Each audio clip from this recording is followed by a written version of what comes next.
Thank you, everyone, for coming along to the webinar that we're putting on this afternoon, the Budget Decoded.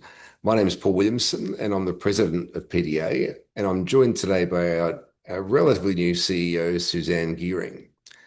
I'd like to begin by acknowledging the traditional owners on the lands on which we live and work, and pay my respects to elders past and present. I also acknowledge people with disability, including those living fulfilling lives and those whose needs are yet to be met.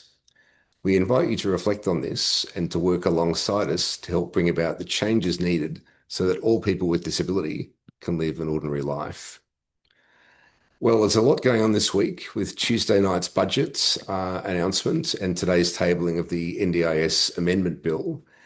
We're taking the opportunity today to go through Tuesday night's budget and highlight the parts of the budget that impact on the disability community. In terms of the amendment bill, we're working through the detail right now and we'll be circulating a summary very early next week. While reform's inevitable, we need to take the opportunity to shape the final form of legislation to the extent possible to try and protect people with physical disability who are already underrepresented on the NDIS. And that's something we'll be really putting a lot of effort into. If you have questions about how the NDIS reforms might affect you, please reach out. And if we can't answer them, we'll seek a response from government on them. If someone could please put the contact details in the chat, or you can reach out to any of the staff or directors that you know, and we'll funnel them through and get back to you with the answers. At the end of the presentation, Suzanne and I will be happy to answer any questions you may have about the budget and the issues that we've discussed today. Now, just some housekeeping. Please feel free to send your questions through the chat box or the Q&A function at the bottom of your screen. And to help things run smoothly, we ask that you stay muted unless you're invited to speak. That's probably enough from me right now, so I'll pass to you, Suzanne. Thank you. So today we're actually going to take you through the budget, but we are going to specifically focus on the NDIS reform. And we'll start with giving you an overview of what the reform is actually supposed to be doing. So there's 4 pillars involved in this. One is the quality of services.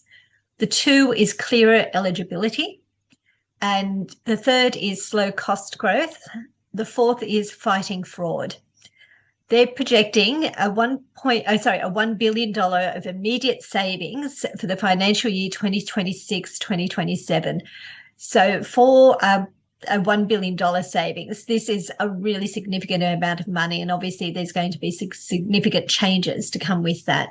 It actually means an additional $364.5 million for general supports, non-NDIS eligible, and $2 billion towards the Thriving Kids program. So there are some additional funds in it, but we're more interested in what we are missing out on and what's going to change than what's actually being put in, and that's what we're going to cover tonight. So the NDIS reforms, under what they're actually measuring under those particular pillars, under quality of services, they're measuring standardized functional assessments, which simply means the assessments that they're doing are going to be more in line with particular, it used to be, let me explain this a different way, sorry. When they assessed you, they used to assess it based on a whole set of criteria, and it depended on who was assessing you. They want to do a functional assessment that is basically a series of criteria that you need to meet in order for you to be to qualify under the NDIS. And they're also going to do new framework planning. What that framework looks like, we don't know, but we are in regular consultation with them, and we're really keen to learn more about it. The changes are scheduled. It was originally scheduled for April 2026, and it's been moved out to 2027. So there's 12 months, but that's not a great deal of time, to be honest. They are also looking under clearer eligibility. They're looking at tighter reassessment criteria based on the reasonable and necessary guidance. So what that means is the narrative that we've been told is that reassessment happened too frequently, and they want to have that reassessment criteria happening on a regular basis, whether it be annually or something like that. But having a reassessment outside of those annual assessments is going to require special conditions. So it's going to make it a little bit harder to be reassessed outside of the normal timeframes. Slower cost growth. So obviously they're looking at resetting the budgets for participation and capacity building. And this is one of the areas that has received a lot of conversations in the media. And under integrity, they're looking at saving $1.7 billion over 5 years, and it's based on provider oversight and fraud reduction. Now, fraud reduction, absolutely, I'm sure every one of us are supportive of that. But provider oversight, there are some concerns being voiced already from people with disability around that. So we will be looking at that further. Looking at the practical impacts for you, because this is what matters. It is, how does this impact me? So what we've done is we've drawn up just a rough graph for you. And we're looking at high needs.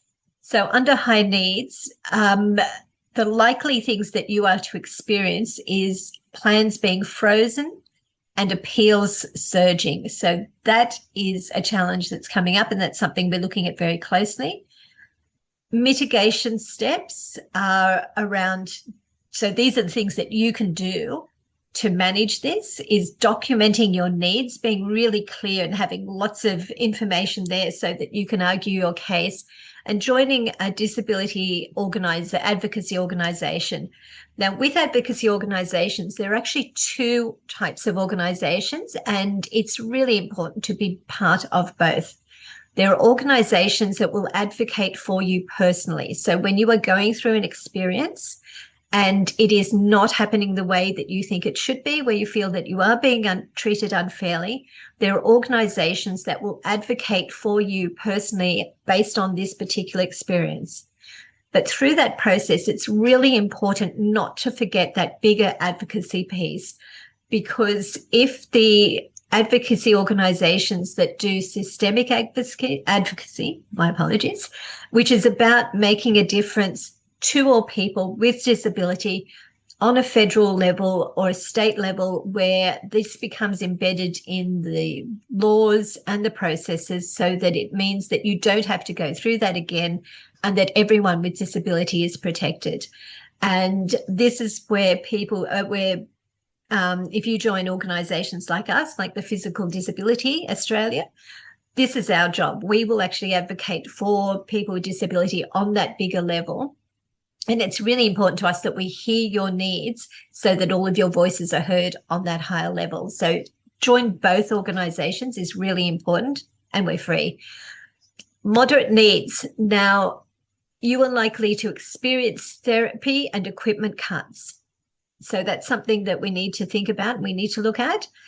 Mitigation steps are using bulk billed Medicare. Now, I am sure that there are going to be issues that come up around that, and that's where it's really important to share with us what's happening so that we can bring this to the attention of the government and try and make sure your voice is heard. For children, early intervention is going to be rationed, likely to be rationed. It's not absolutely guaranteed, but it's likely to be rationed. The mitigation steps that they have is state services as backup. I will touch on that. We have already asked this question of New South Wales and ACT, and we will be asking it of the other states. I'm a little concerned that the state services are not in a position to able to be providing the backup that we need. So this is something that we need your feedback on, and we will be working with very closely. For carers and families, a likely experience is less respite. Mitigation steps they are asking you to use the Carer Gateway support more. Again, it would be really interesting to hear what your experiences are with that. For Aboriginal and Torres Strait Islanders, remote services are going to be squeezed, and I am really aware that they are already being squeezed. And the NFD, culturally safe advocacy, this is where they're advising that you go to ensure that you are actually getting your voice heard. Again, really important that we hear your voice on how successful this is or isn't. Under the key budget measures, we've had a look at what the initiative is, what the direct impact is going to be on you, and the wins and losses. So we have looked at it, and we've estimated that with a growth cap of 5 to 6% and functional assessments, the direct impact on you is going to be tighter access and plan reductions. The greatest losses are going to be felt by people with high needs.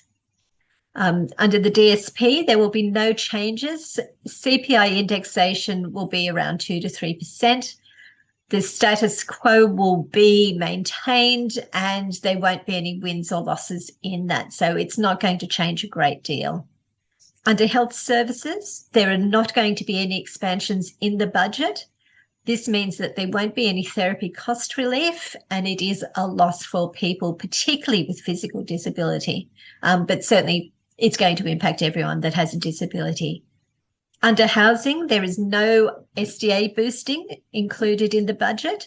This means that there are going to be rationed supports, and that's also going to have an impact. And under employment, there is no DES expansion, which means there are no new pathways, and it's not going to have an impact one way or the other. So again, that's a bit disappointing. So under the NDIS challenges, they have said the challenges are the rapid cost growth. So it was 16.1% year on year in December 2025. So this is the reason for their reform. This is the reasons that they're giving us.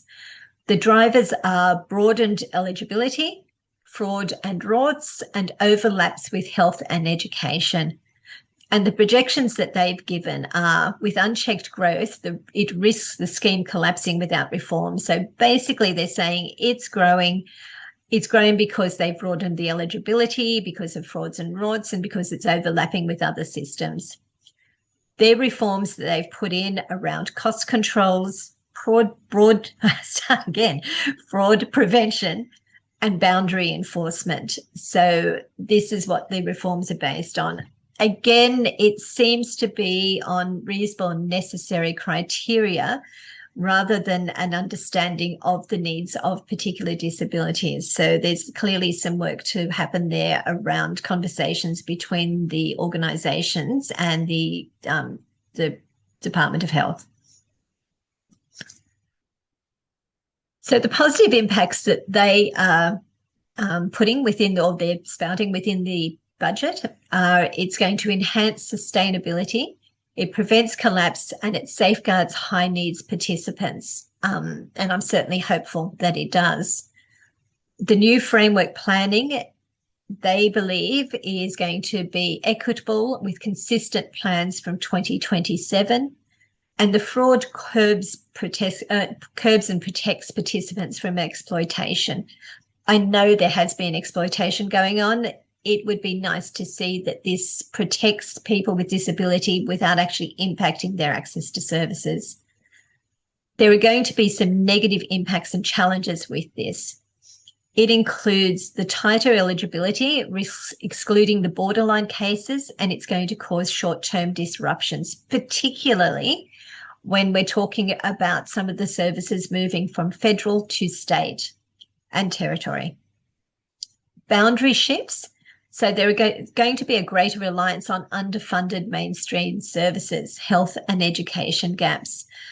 I think that is also going to cross over to the state. So this is an area we need to be particularly aware of. And there is a huge increase in vulnerability with potential cuts for thousands of people. And I will touch on that a little further down. There are some broader budget supports, and we'll talk about those a little further on in this presentation. But they include things like budget support for health, for personal care, and for the states to boost their NDIS contributions, which means they're giving states more money to take on some of the functions that were actually part of the NDIS system. So the timelines, how quickly is this happening? And I have to say it's happening a little faster than I'm comfortable with.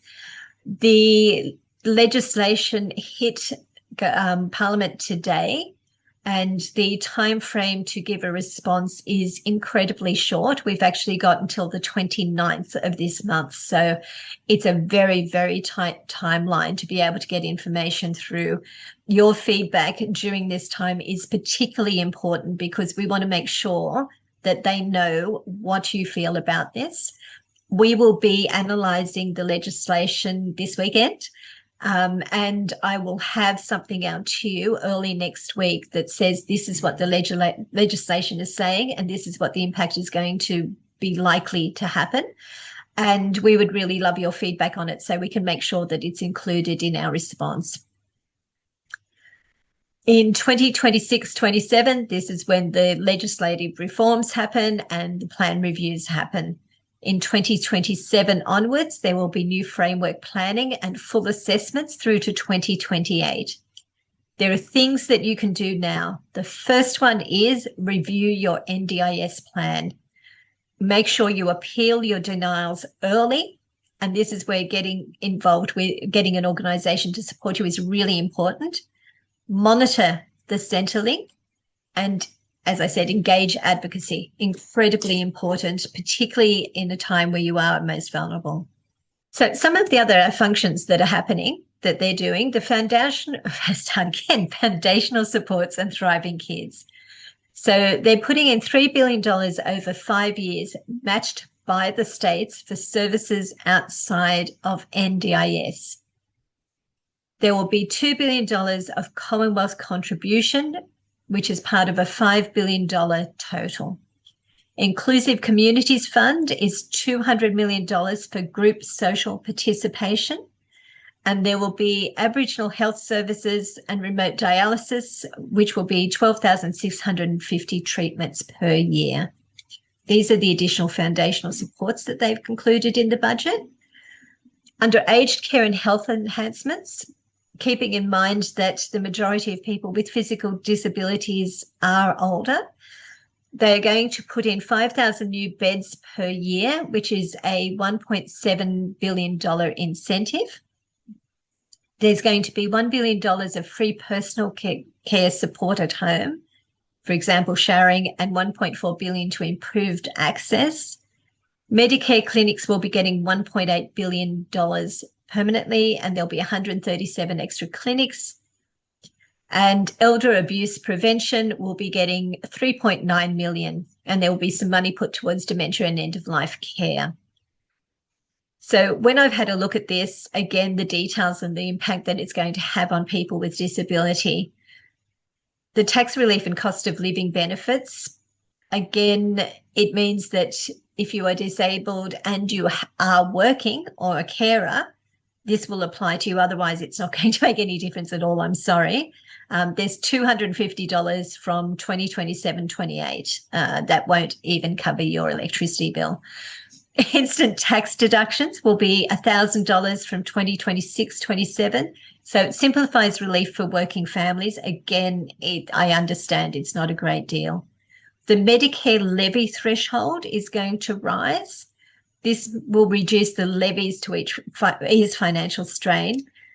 And there's going to be a remote stores subsidy, which lowers grocery costs for remote areas. So if you live remotely, there will be that subsidy there. Unfortunately, if you don't live remotely, it's not going to impact any relief that you're getting.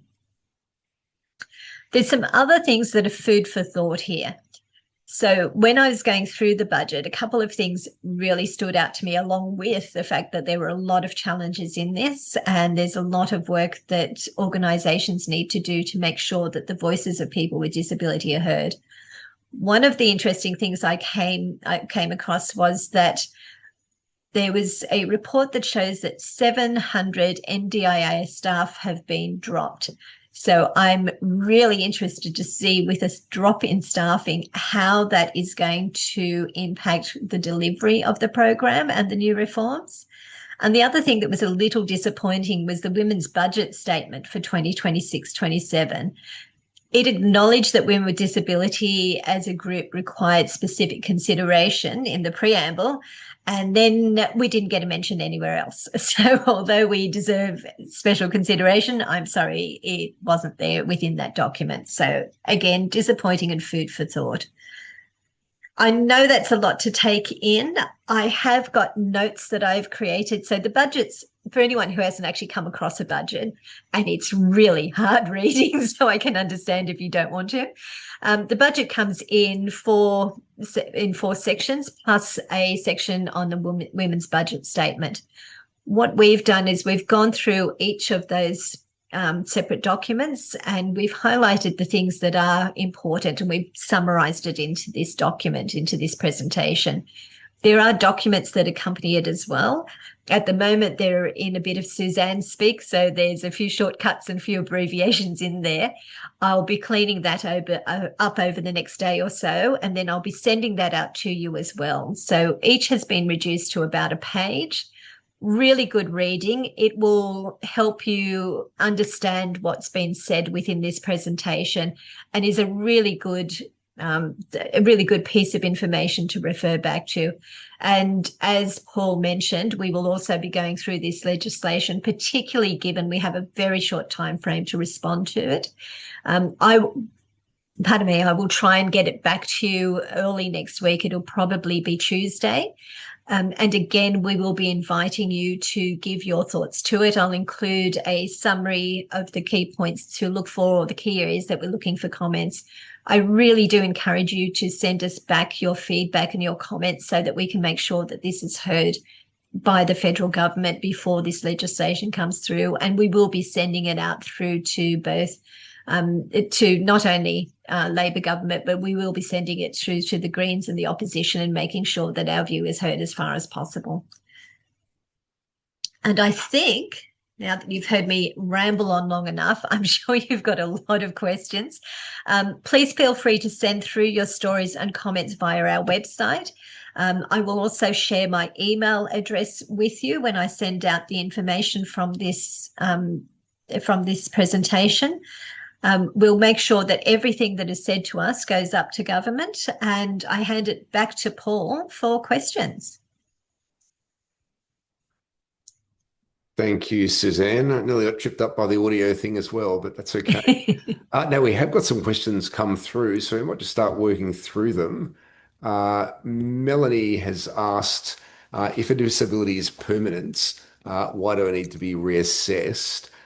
I think that is the standard, like when your plan expires, they are going to be doing this reassessment under the new system. That's correct, isn't it, Suzanne?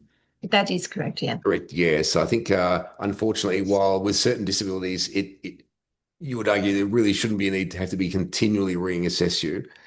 But unfortunately, that seems to be just one of the things we have to deal with. But hopefully, in the case of severe disability, it shouldn't be an onerous experience.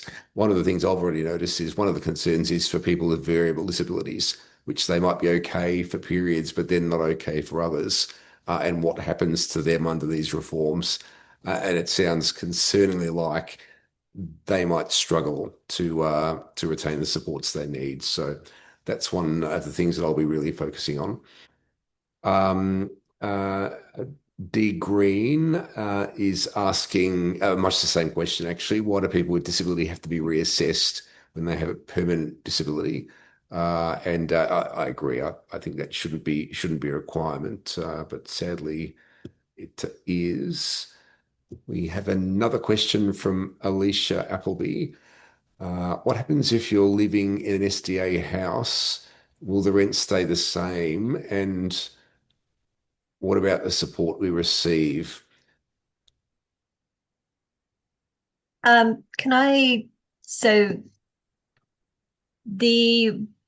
just go back to the permanent disability.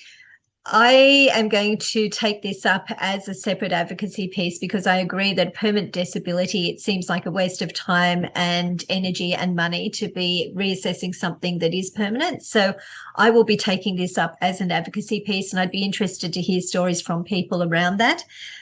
Regarding accommodation and housing, there's not been anything said around that at all.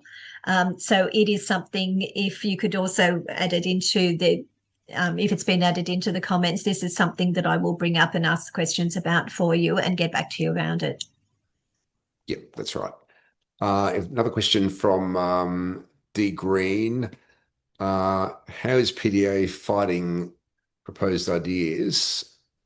Before you take your functional capacity assessments, you need to prove that your disability is permanent. Suzanne, can you help me out with that? Sorry, let me go to the question. Is, So, sorry, which question you had? D Green are a few down the list there. There's actually one after Alicia. There's two from D Green there. Okay, you in the webinar chat?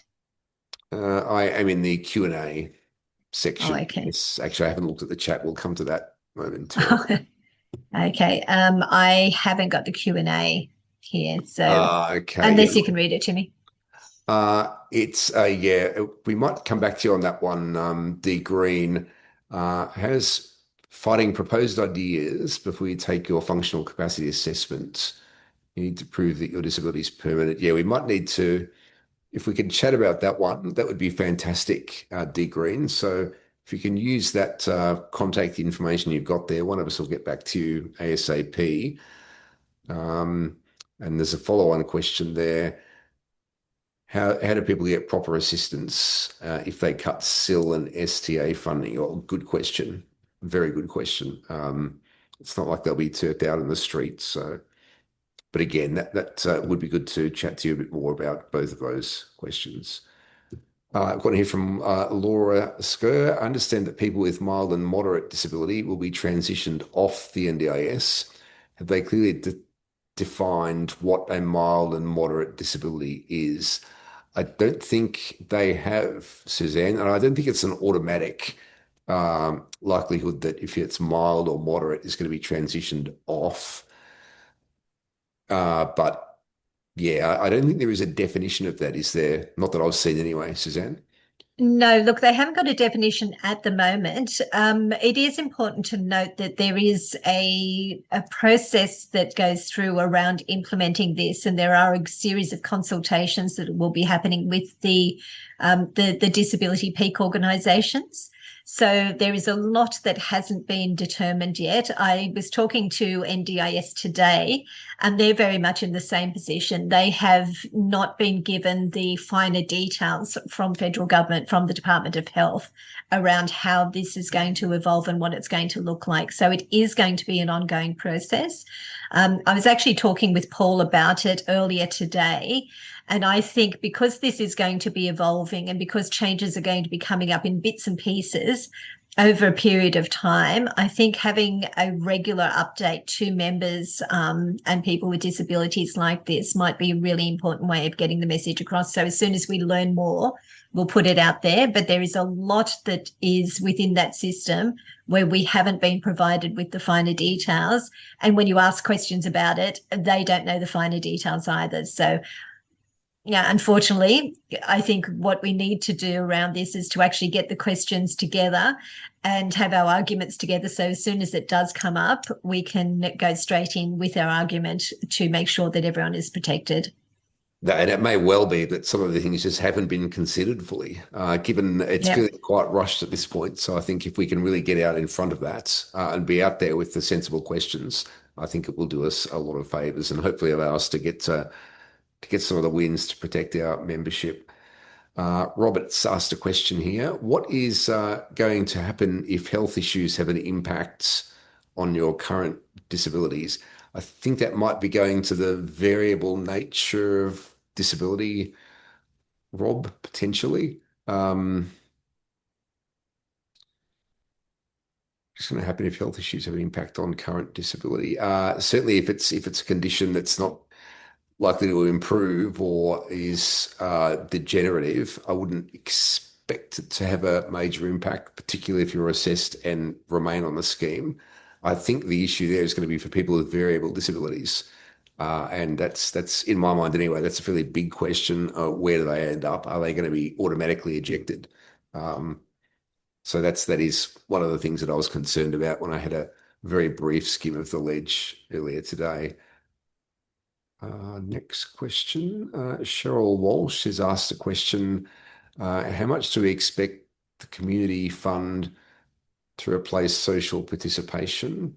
We're looking at day respites and the end of one-on-one participation supports. Uh, That any thoughts on is, that yeah, one, Suzanne? yeah, that is still being discussed, and they haven't outlined what it looks like yet. I'm particularly concerned about this one because it is being moved out, and the expectation is on the states and the territories that they will pick this up. There's not a great deal of enthusiasm from the states and the territories to pick it up, and I don't think it takes into account properly the problems that come with people that are living rural, regional, and remote, and accessibility as well. So it hasn't been outlined fully, and there are a lot of issues that need to be discussed around it. That's definitely one of those ones to stay tuned to. Very good. Now, Tammy Milnes asked a question. Can you explain what will happen to high needs? Again, will sleepover and day shift hours be reduced? I wouldn't expect for high needs participants there would be a great deal of change. Um, I think the focus is going to be more on that mild, moderate cohort. What do you think about that one, Suzanne? I have been assured, noting that politicians don't always tell you the whole story, but I have been assured that people with high needs, it is not going to impact services like that. If it did, this is something that would cause a massive uproar and get a lot of press attention really quickly. So I suspect it's an area that they don't want to touch either. So I would have thought so as well. It would be political suicide. It's hard enough with the negative gearing and so on.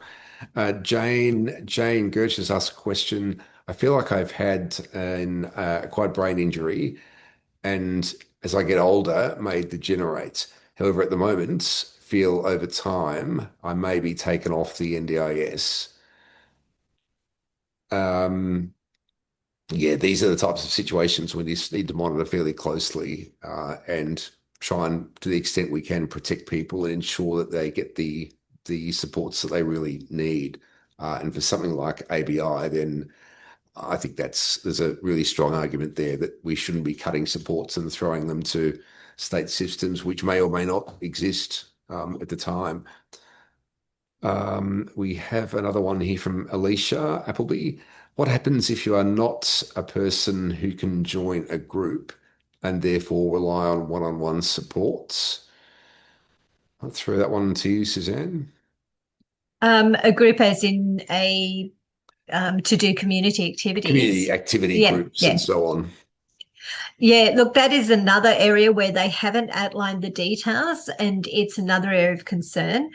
I suspect that I've been having a look at the grants that have come out and the grants that are coming out, and I suspect that there's going to be a portion of this that is going to be farmed out to organisations via the grant system. Hopefully, it will go to organisations that have the capacity to do it, but it is a concern.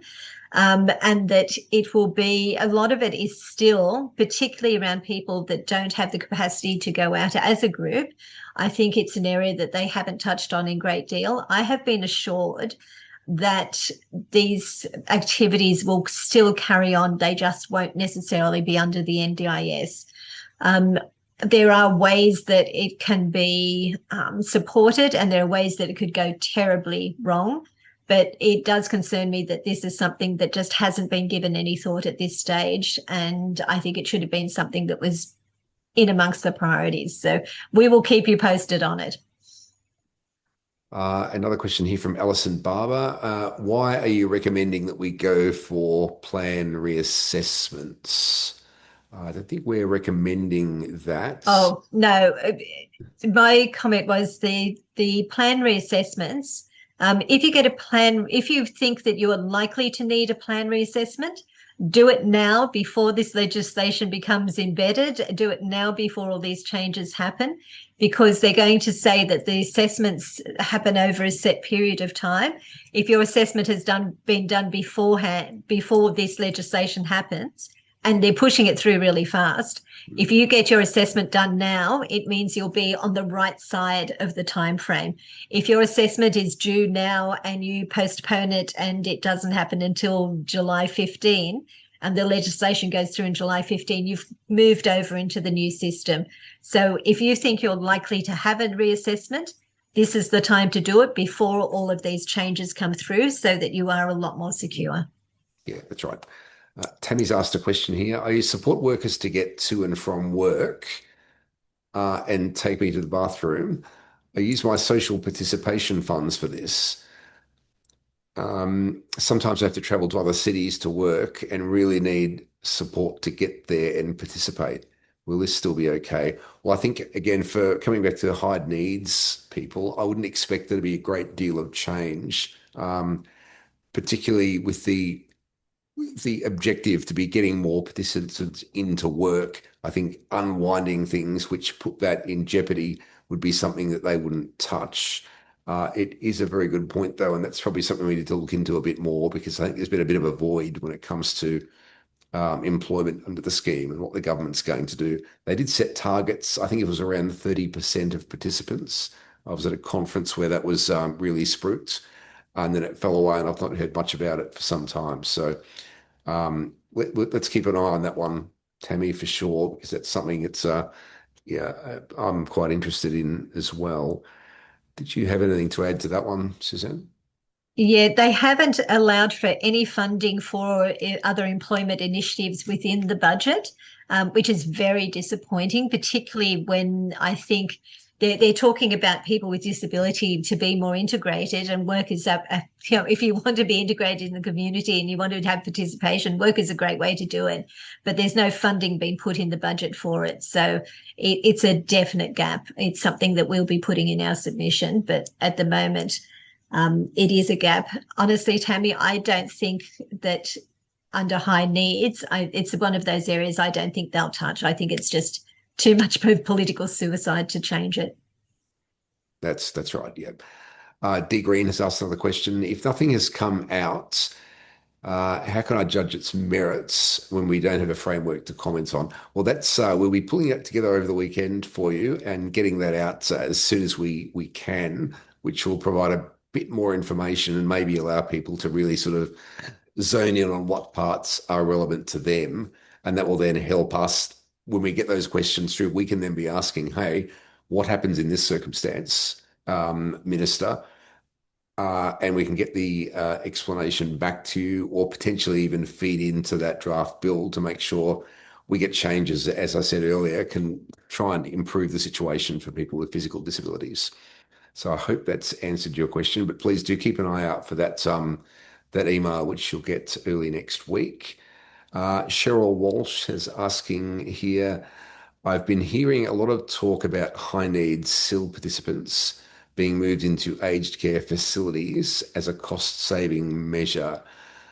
I've not, I can't really comment on that one. Suzanne, can you assist on that?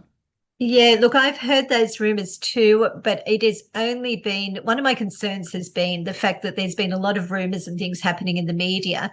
But because I'm talking to government and I'm talking to the different disability organisations and I'm having a look at what's happening, I haven't actually seen evidence of some of the things that's being discussed. This is one of the rumours that there isn't any evidence for at this stage.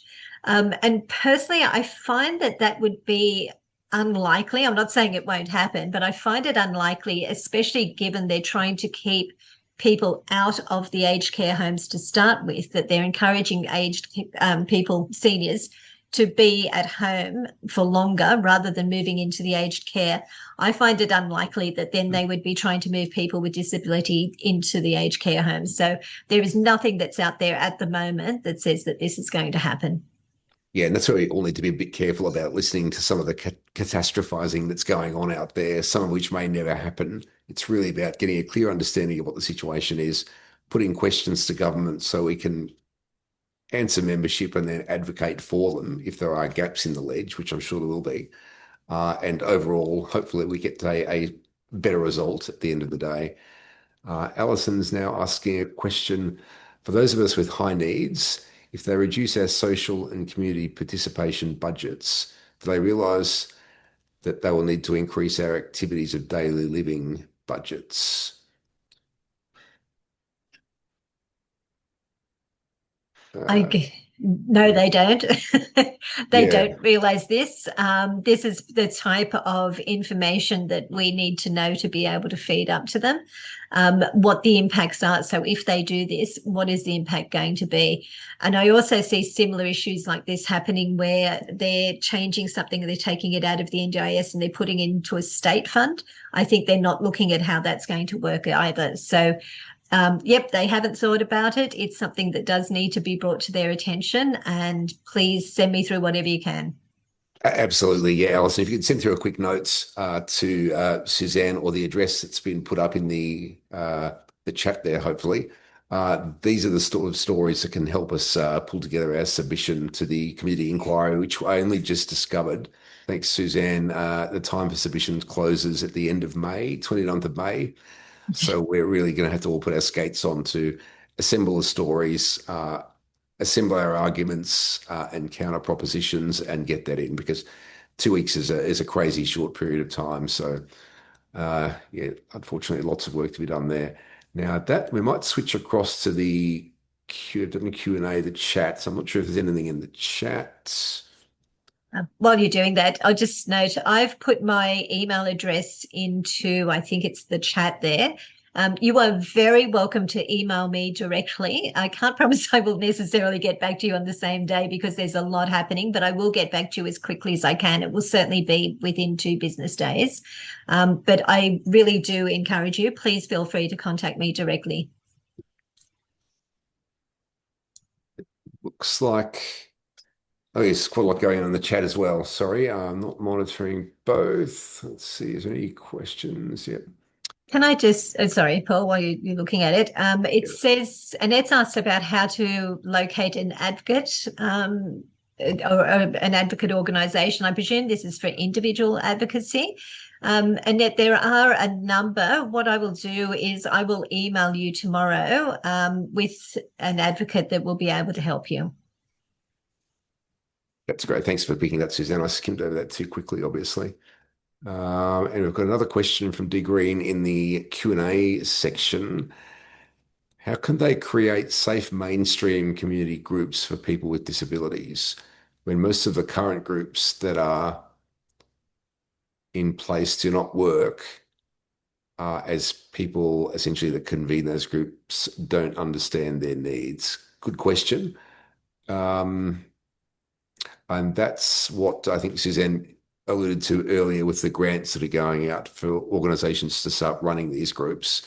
And maybe that's one of the things we need to be advocating for, that whoever sets them up knows what they're doing. They are disability aware, and it's not just someone who out there sets up a business thinking, hey, here's some money that we can make off the government. Let's set up as a day program doing stuff, essentially. So I hope that goes some way to answering the question, D Green. But again, please feel free to email through any particular issues that you have. And again, keep an eye out for that summary that will be coming through next week. So the questions about community consultation, because it is obviously an area of great concern. And to be honest, it's one of my concerns because it is going from the NDIS through to state governments to be responsible for a large part of this. And their plan about how this is going to work is still being put together. So we don't know the fine details yet. But this is absolutely one of the key areas, and I think there's a lot of concerns happening around it. And it's probably going to be one of the sticking points in our consultations. So any feedback that you give, yeah, unfortunately, we know about as much about it as you do. there's just nothing being said about it. I think it's actually a concern for government as well. I think they're aware of the fact that the states and territories are not all that keen to pick it up and that there are going to be issues. So, being brutally honest, I think we're going to have some hiccups there, and there's going to be some challenges that we're going to have to deal with. Now, Cheryl Walsh has asked a very good question here, one which I can very much relate to. What about transport nightmares that wheelchair users face every day? Most of my social participation involves getting to places using that bucket of money, and I'm in the same boat at the moment with getting to rehabilitation after some fairly major hospital surgery. That's a very good question, which we'll certainly pin and look to get back to you on some more, because that's a really important use of some of those funds for people just getting to places. For some of us, especially if you don't drive or don't have family around, you do rely on those funds to be able to get to therapies and things. And if you suddenly lose that, then that puts a risk there that your condition's going to deteriorate, both physical and psychological. So very, very good points. I think that's all in the Q&A for, oh no, the Greens has popped another one. Who is advising the governments to make these types of changes? I think that is essentially coming from the cost That's the blowout problem. scheme, which has gotten, you'd have to accept almost unsustainable. I was quite concerned the night before last when I saw, I think it was Allegra Spender on the ABC talking about in her view, that the NDIS was losing its social license with the general community. And from one of the independents that you would hope would be on side fighting reforms, that's when I realized that, look, this is going to happen. We just need to take the opportunity to shape these reforms, tell our stories, and make sure government understands that that people with physical disability do have particular needs, and that some of these proposals risk making their conditions much worse. So, in terms of who's advising a government, I think it's coming from a number of places, right wing, left wing, pretty much everywhere. We wish it wasn't happening, but I don't think it's avoidable. It's a shame that we can spend billions of dollars on submarines that we may never get, but we're looking to save some pennies on the NDIS when it's making such a big change in the lives of so many of us. Disappointing, but it's just the way it is, unfortunately. And again, it's up to us to try and shape the reforms to minimise the impact on people with disabilities. Unless you had anything to add there, Suzanne. There's no more questions in the Q&A.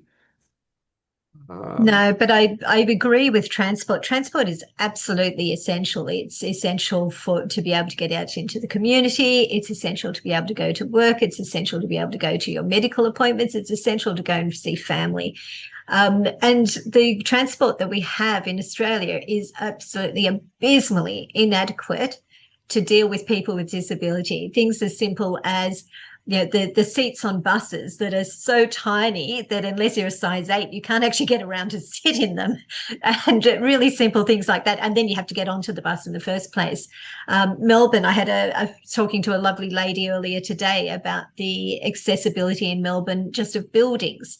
So when the government aren't actually making the world accessible for people with physical disability, so we can't actually go out and travel using that standard of transport, then there is that responsibility to make sure that we have the funding to be able to find a way to get to where we need to get. And even when we have that funding, one of our board members told a horrendous story with amazing good grace around the difficulties of something as simple as catching an Uber. So I think around transport, we have so many hassles anyway. I think this is something that we really need to fight for. And again, it's something that is not being spoken of, and I don't think has been considered at this stage. Yep, totally agree there. Totally agree. If we'll take another one or two questions, if any come through. We're getting close to time. We're going to try and keep it to an hour given time of day. But please feel free to email. Suzanne's email address is there. Please feel free to email questions through if you think of anything more.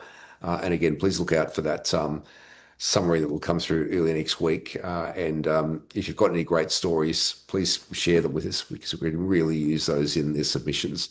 Often they're a way to bring the submissions to life when we're talking about an actual story from an actual person, particularly if we can align that story with something that we see as problematic in the legislation. And I'm sure there'll be lots of things. So Alison Barber's just asked a question. We have the Paralympic Games being held in 2032. The spotlight of the world will be on us, and absolutely, absolutely, Good point. absolutely, very, very good point, actually.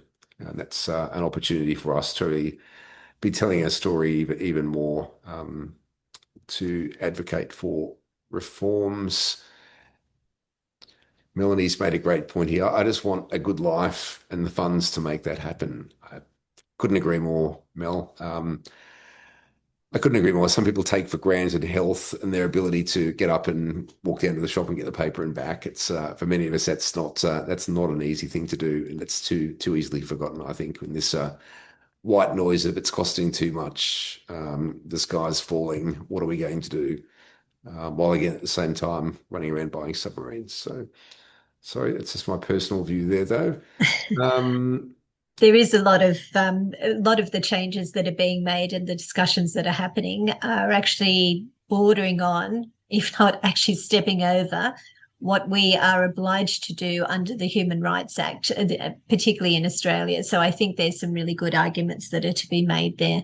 When we're talking about, while we were talking about giving feedback, if anyone feels comfortable with it, and we're talking about making these submissions to government come to life, one of the things that really does make them sit up and take notice, one of the things the opposition and the Greens and the other parties that are the ones that help create the noise for us really take notice of are your personal stories and photos.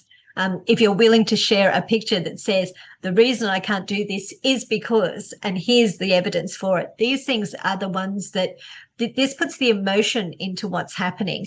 I used to work within the immunisation sector, and you're talking about immunisation and stats and everything, and everyone turns cold. Nobody's interested. But when you put photos of what you're talking about and you illustrate things with stories and pictures and real life impacts, this is how you make changes happen. So when we're making the change, when we're trying to make changes happen on a government level, and when we're trying to get your story heard, your stories, your pictures, the real life things that make these people stand up and listen, they are so invaluable. So if you have anything like that, we would really appreciate it. We'll have a talk to you about, how you feel comfortable about sharing it and making sure that everything we do is really respectful. But if you're willing to share that, this is the stuff that helps us make sure that your story is heard. yeah, being able to cut through is really, really important because at the end of the day, we have bureaucrats dutifully going through all these submissions and documents, and particularly if there's a large number of submissions, they can all tend to blend together. Whereas if you can really illustrate a good personal story and there's a photograph there, it really sticks in the mind. And particularly if you're making a good point about why this is bad and why it needs to change, the chances of that sticking and then feeding up the line to those in power who can actually suggest changes is much higher. So very much echo that sentiment, Suzanne. So if you're comfortable, please let us know, and we'll tic tac with you, of course, before we use it. But encourage you to send them through. Robert's made a comment here. The NDIS has made my life so much easier. It's helped me to get to my appointments so much. Yeah, absolutely, absolutely. Again, I can relate to that. And we're nearly out of time. Do you want to give it another 5 minutes, Suzanne, or? No, look, if that's all the questions, Think we're um, there's we'll make sure we get a lot of Alison. information back to you. Yeah, I'm sorry. One last one from Alison. There's a platform we need to use to advocate on behalf of the needs of those of us with physical disability. Well, I'd say that's Physical Disability Australia. Um, so please send your information through to us. We'll use it and of course talk to you before we do that publicly or anything like that. I think we're coming to the end of the questions there, but please send them through if you have more. We're very happy to answer them. and get more information as needed. Because, as I said earlier, sometimes it may be that in the drafting, the government just hasn't thought through some of these situations themselves. And given the haste which this has all been pulled together, I wouldn't be at all surprised if that's the case. Someone gets our query and says, "Oh, hang on a second, you forgot about this," and they scurry off and write a reform, ideally along the lines that we suggest. But yeah, lots to be doing here. I think it's 5:30. We're at time now, so we might start wrapping up. I'd just like to thank you all for joining us to this important webinar. There's no doubt going to be another after we accept the detail of the NDIS Amendment Bill, probably several actually. It might be a bit of a work in progress. Again, please keep an eye out for that summary document that you'll receive early next week and send through your questions or personal stories, pictures. We've developed a really good relationship with ministers and the department and agency, and it might be that we can highlight issues that hadn't been considered and sell our point to the extent that they make the change along those lines. That's certainly the hope and the objective. We hope you've all found today's session informative, helpful, and worthwhile. PDA hosts these throughout the year, along with member events, which provide opportunities for people to get more involved, and we certainly encourage you to be doing that. If you're not yet a member, we'd love to have you. You can sign up for free by visiting our website at www.pda.org.au. As a member, you'll receive important updates about upcoming events and invitations to take part in PDA's activities, and also to be a part of shaping disability landscape in Australia. Once again, thank you again for being with us, and we hope to see you again at one of our future events. And thank you, Suzanne, for your great presenting job. Yeah, couldn't even manage a mouse. And as a final word, because being a female, I've just got to have the final word. If there is anything, I know budgets are incredibly dry, but if there are any topics that you really want to know more about and that you think we should do a deep dive on, you've got my email address. Send me through the details. Let me know what you want to hear about. I'll go back and I'll research whatever you need to know about. We'll put together all the information that you need, and we're really happy to do a webinar on the topics that really interest you. This is about helping you and giving you all the information you need to be able to navigate your way around it and to know what's happening on the bigger scale. So your information, your feedback is really, really valued.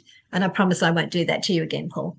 No, that's an excellent idea, actually, Suzanne. And may it's given me a thought. Maybe we should even put out a poll semi-regularly to members to say, "Hey, what are you interested in? Would you be interested in this, or this?" So, terrific idea. Terrific idea. Thank you, everybody. Thank you all. Have a good evening.